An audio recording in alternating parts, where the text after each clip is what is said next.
আহ কি মজা তাই না? মালয়েশিয়াতে বিমানবন্দরতে ফেরত পাঠালো 96 বাংলাদেশি রে। কেন পাঠালো? এরা টুরিস্ট মালয়েশিয়া এসে কাজ করতে আইছিল। এ মালয়েশিয়ার ইমিগ্রেশন বুঝে গেছে, আরে এ কি ওই দুর্নীতিযুক্ত বাংলাদেশ ইমিগ্রেশন পাইছি, এটা মালয়েশিয়ার ইমিগ্রেশন মনি।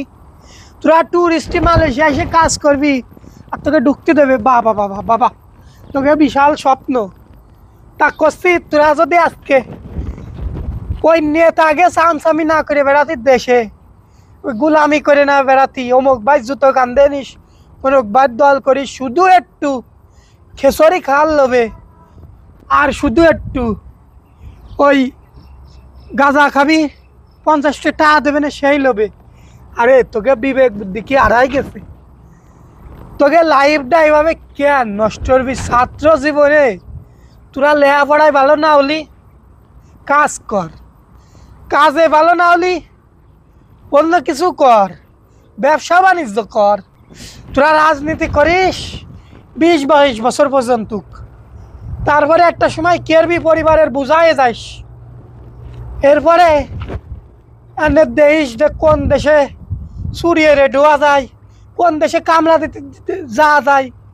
আরে আজ থেকে 30-40 বছর আগেও মালয়েশিয়ার লোক আমাকে দেশে কাজে যেত, আর তোরা নে মালয়েশিয়ায় অবৈধ হয়ে ঢুকতে আসে, ধরা খাইস, তোকে দেশে পাঠাই। তোকে কি লজ্জা? আরে না, এই নোংরা রাজনীতি কবে বাদ দিবি তোরা? তোরা বাঙালি জাতি কবে বুঝবি কদি যে আসলে এই নেতারা আমাকে কোন দিকে নিয়ে যায়?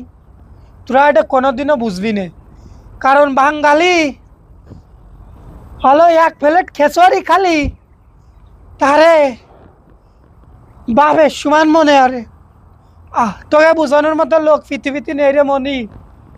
আমি আর কে রে বুঝাবো ক?